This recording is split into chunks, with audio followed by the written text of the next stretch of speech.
Hello everyone, welcome to मंथन classes. आज है 9 अप्रैल और देखते हैं आज कौन सी इंपॉर्टेंट न्यूज़ है। पहली न्यूज़ है हमारी, भारत इसार के लिए निर्विरोध चुना गया है। तो इसार क्या है आपका? International standards of accounting and reporting. तो जब भी भारत को चुना जाता है किसी के लिए, भारत किसी ग्रुप की अध्यक्षता करता है, जैसे G20 की अध्यक्षता की थी, तो हमारे हर एग्ज़ाम में उससे रिलेटेड क्वेश्चंस फ्रेम हुए थे। तो आपको याद रखना है कि भारत जो है वो इसार का, international standards of accounting and reporting का जो है के लिए चुना गया है।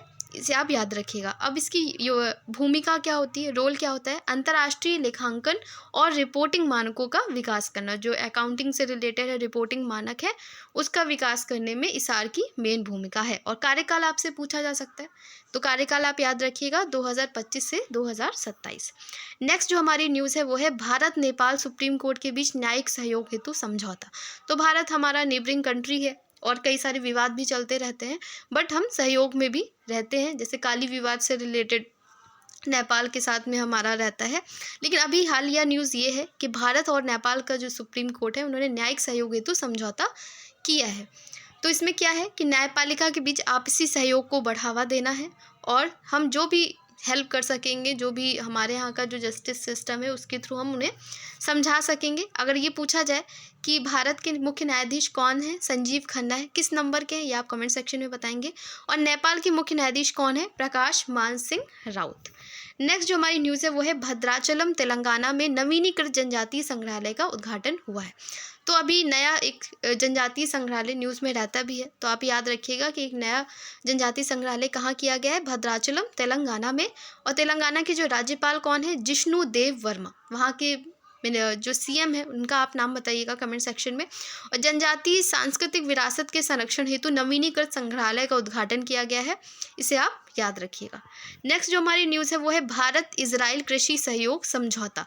तो भारत और इजराइल के बीच अभी कृषि सहयोग पर समझौता हुआ है और सहयोग के क्षेत्र हमारा एग्रीकल्चर है, इनोवेशन है और वाटर और टेक्नोलॉजी से रिलेटेड क्षेत्र हैं जहाँ पे हमने सहयोग किया है। भारत के कृषि मंत्री कौन है? शिवराज सिंह चौहान। और इजराइल के कृषि मंत्री हैं AV डिक्टर द्वारा ये सहयोग और समझौता हुआ है। नेक्स्ट हमारी न्यूज़ है विराट कोहली T20 में 13,000 रन पार करने वाले पहले भारतीय बने हैं। पहले भारतीय हैं, पर अगर ओवरऑल नंबर देखें इनका तो 5वें पर्सन है जिन्होंने 13,000 रन पार किए हैं T20 में। तो पहले भारतीय T20 क्रिकेट में ये कीर्तिमान हासिल करने वाले पहले भारतीय बल्लेबाज हैं। अगर हम ओवरऑल देखें तो ये 5वें नंबर के हैं, याद रखिएगा। और किस में है? T20 क्रिकेट में। ये भी आपको याद रखना है कि T20 क्रिकेट में 13,000 रन पार करने वाले पहले भारतीय बने हैं। स्पोर्ट्स के जो क्वेश्चन आते हैं उसमें इस तरीके के क्वेश्चन आपसे पूछे जा सकते हैं। नेक्स्ट जो है हमारा मुद्रा योजना की वैश्विक स्तर पर सबसे कम NPA दर। अगर हम मुद्रा योजना की बात करें तो इसके 10 साल पूरे हुए हैं। जब भी कोई लैंडमार्क हासिल करता है, 10 साल होते हैं या 20 साल होते हैं, 25 साल, 5 साल, तो आपसे पूछा जाता है। और इकोनॉमिक्स में आपसे स्टैटिक और करंट मिला के क्वेश्चन बन सकते हैं। तो अगर हम बात करें मुद्रा योजना की, 10 साल पूरे हुए हैं। 10 साल पूरे हुए हैं मतलब 2015 में ये आई थी। और ये क्या है? सेंट्रल सेक्टर स्कीम है। सेंट्रल सेक्टर स्कीम का मतलब होता है जिसमें सारा शेयर जो होता है वो सेंट्रल गवर्नमेंट का होता है। तो ये आप याद रखिएगा। और ये क्यों शुरू किया गया था? जो स्मॉल एंटरप्राइज है उनको हमेशा फाइनेंशियल एड की ज़रूरत होती है जो उन्हें मिल नहीं पाती है, तो उसके लिए शुरू किया गया था। और उन्हें कोलेट्रल फ्री ये रहता है, याद रखिएगा। इसमें क्या होता है, आपने पढ़ा भी होगा कि इसमें 3 कैटेगरी होती हैं। एक होता है शिशु, किशोर और तरुण। इसमें 50,000 रुपये तक का लोन मिलता है और किशोर में 50,000 से 5 लाख तक और तरुण में 5 लाख लोन से लेकर के 10 लाख तक। इसके अलावा अभी अगर आपने बजट पढ़ा होगा तो उसमें एक चीज़ नई लॉन्च की गई थी जिसमें तरुण प्लस करके था। इसमें ये डिसाइड किया गया था, जैसे जो तरुण वाले हैं जिन्होंने 5 लाख लोन से 10 लाख तक का है और उन्हें पूरे टाइम फ्रेम में वो वापस कर दिया है, तो उन्हें और फर्दर 20 लाख तक का लोन दिया जा सकता है। अब ये करंट है, राइट, कि बजट में तरुण प्लस करके कुछ ऐड किया गया है। इसके अलावा जो आप मुद्रा योजना तो काफ़ी समय से चल रही है, 2015 से चल रही है, तो आप ये भी चीज़ें उसमें ज़रूर से याद रखिएगा। एक चीज़ और है इसमें, अगर आप एक मेंस देने वाले हो तो वहाँ पे भी आप पोर्ट्स कर सकते हैं कि इस मुद्रा योजना ने विमेन एम्पावरमेंट पे भी काफ़ी सहयोग किया है। इसमें जो सबसे ज़्यादा बेनिफिशियरी हैं, जो बिलोंगिंग्स हैं इसमें जो सबसे ज़्यादा, वो है विमेन। 68% वुमेन है जिनको इस योजना के तहत लोन मिला है। इसके अलावा जो 50% SC ST OBC हैं। तो आप इस मुद्रा योजना है उसको आप अपने आंसर में भी कोट कर सकते हैं। तो अभी जो डिसाइड किया गया है कि NPA दर मुद्रा योजना में केवल 3.5% NPA दर है, जो कि विश्व में किसी भी श्रेणी में सबसे कम है। नेक्स्ट जो हमारी रिपोर्ट है वो है डिजिटल थ्रेड रिपोर्ट 2024, जो कि आपका सर्टिन CSIRT फिन और सीसा द्वारा लॉन्च किया गया है। सर्टिन तो हमारा इसी से सेंटेक्स से ही रिलेटेड है, ताकि जो डिजिटल थ्रेट आप सब देख ही रहे हो, बहुत ज़्यादा जो आर्टिफिशियल इंटेलिजेंस की वजह से बहुत सारी चीज़ें हो रही हैं, राइट। तो उसके लिए और हम अच्छे से समझ पाए जो डिजिटल पेमेंट है, डिजिटल पेमेंट का फ्रॉड बहुत ज़्यादा हो रहा है, उसके लिए ये डिजिटल थ्रेट रिपोर्ट लॉन्च की गई है, इसे आप याद रखिएगा। नेक्स्ट जो हमारी न्यूज़ है वो है भारत का कोयला उत्पादन 1 बिलियन टन से अधिक हो गया है। यहाँ पे जो डेटा है, ये सारे जो डेटा है वो आप अपने मेंस में भी कोट कर सकते हैं, तो इससे आप याद रखिएगा। किससे रिलेटेड है कि 20 मार्च 2025 फाइनेंशियल ईयर 2024-25 में 1 बिलियन से अधिक कोयला उत्पादन का ऐतिहासिक लक्ष्य हासिल किया गया है।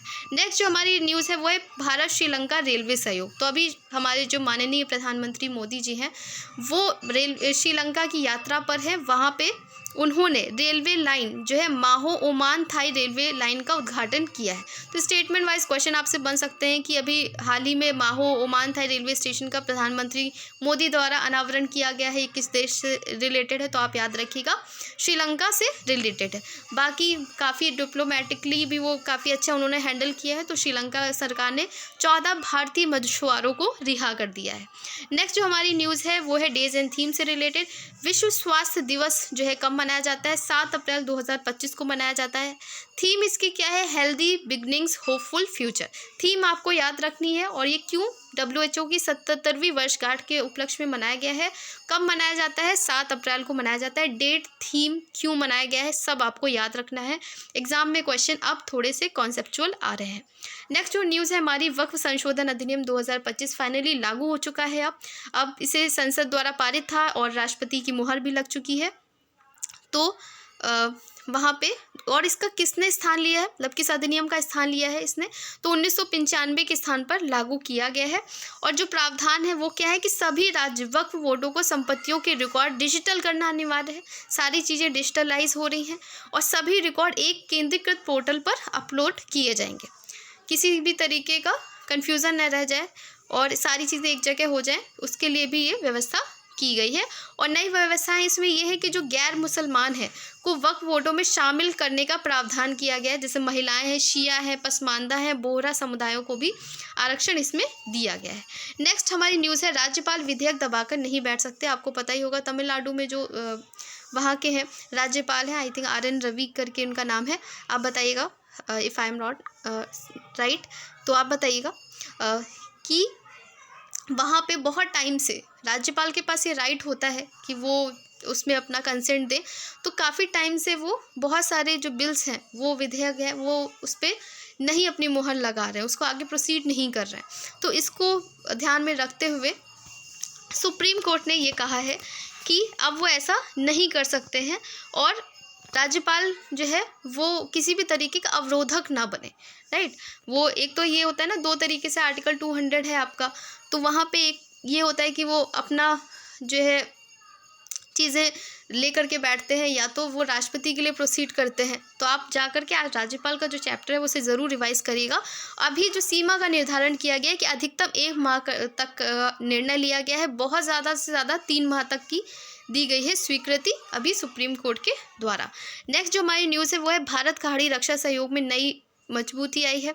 भारत और UAE जो हमारे कंट्रीज़ हैं, खाड़ी देश हैं, वहाँ बहुत अच्छा रिलेशन हमारा बन रहा है। तो अभी जो सहमति हुई है वो है IIM अहमदाबाद कैंपस दुबई में खोलना जाएगा, इस बात पर सहमति हुई है। नेक्स्ट जो हमारा है, एक राज्य एक RRB मॉडल। अगर हम RRBs की बात करें तो रीजनल रूरल बैंक होती हैं ये, और ये 1975 में नरसिम्हम समिति की रिपोर्ट के आधार पर ये बनाई गई थी। गांव वगैरह में जो रूरल एरिया होते हैं वहाँ पे होते हैं। तो अभी जो क्या था कि बहुत ज़्यादा आरआरबीज़ हो गई थी और अप्रॉक्सीमेटली 200 आरआरबीज़ थी। 2001 में एक नई कमेटी आती है जिसका नाम था व्यास कमेटी। उन्होंने कहा कि इसको हम मर्ज कर देते हैं, कम कर देते हैं, वरना आपस में ही इनमें आरआरबीज़ में कंपटीशन बहुत ज़्यादा हो जाएगा। तो अभी अगर हम वर्तमान में देखें, प्रेजेंट में देखें, तो 200 से 43 हो गई हैं और उसमें भी हम कोशिश कर रहे हैं कि एक राज्य एक आरआरबी मॉडल को फोकस में लाएं। तो आप याद रखिएगा कि इसमें जो विलय हो रहा है वो वित्त मंत्रालय द्वारा आरआरबी अधिनियम 1976 की धारा 23(1) के तहत जारी किया गया है। नेक्स्ट जो हमारी न्यूज़ है वो है 3 अंतरिक्ष यात्रियों को सोयूज से आईएसएस के लिए उड़ान किया गया है। तो आप इसे याद रखिएगा। इसमें रूस के भी हैं, क्योंकि अगर हम देखें तो अभी ट्रम्प जो है प्रेसिडेंट, उनके आने से पहले रशिया और यूएसए के बीच जो रिश्ते थे वो ज़्यादा अच्छे नहीं चल रहे थे। लेकिन जैसे ही ट्रम्प आए हैं तो हम देखने को मिल रहा है कि अब रूस के जो है सर्गेई रेज़िकोव को भी शामिल किया गया है और नासा के जो लोग हैं वो मिल करके काम कर रहे हैं। तो आप बहुत ज़्यादा इम्पोर्टेंट तो नहीं है क्योंकि यहाँ हमारा कोई यात्री नहीं है, बट आप याद रखिएगा सोयूज मिशन किससे रिलेटेड है। नेक्स्ट जो न्यूज़ है वो हमारी विलुप्त भेड़ियों की प्रजाति का पुनर्विकास हुआ है। 13,000 वर्ष पुराने दांत से व 72,000 वर्ष पुरानी खोपड़ी का यूज़ करके क्रिस्पर Cas9 प्रोटीन आपने पढ़ा भी होगा, 2019 में यूपीएससी में क्वेश्चन भी आया था इससे रिलेटेड। उसकी हेल्प से जेनेटिक बदलाव करके हमने जो है उनका विकास किया है। नेक्स्ट हमारी न्यूज़ है अभियोजन पोर्टल को स्कॉच पुरस्कार मिला है। याद रखिएगा ये यूपी से रिलेटेड है, तो उत्तर प्रदेश पुलिस की तकनीकी सेवा से रिलेटेड है और उन्हें अभियोजन पोर्टल को स्कॉच पुरस्कार मिला है। ये जो डेटा है आपका कि भारत बना तीसरा सबसे बड़ा पवन और सौर ऊर्जा उत्पादक देश, ये आप अपने मेंस आंसर राइटिंग में भी कोट कर सकते हैं। अभी टॉप में अगर देखें तो चाइना है, देन अमेरिका और फिर भारत है। और सौर ऊर्जा की स्थिति में देखें अगर हम तो वैश्विक रैंकिंग में चौथा स्थान है और पवन ऊर्जा में देखें अगर हम तो भी हमारा चौथा स्थान है। और लक्ष्य हमारा क्या है 2030 तक 100 गीगावाट क्षमता। तो आप दोनों ही चीज़ें आपको याद रखनी है, मेंस में भी आप इसे कोड कर सकते हैं। तो ये था आज का डिस्कशन। आई होप आपको पसंद आया होगा, चीज़ें समझ में आई होंगी। जो भी आपका फीडबैक हो वो आप कमेंट सेक्शन में लिख सकते हैं। धन्यवाद।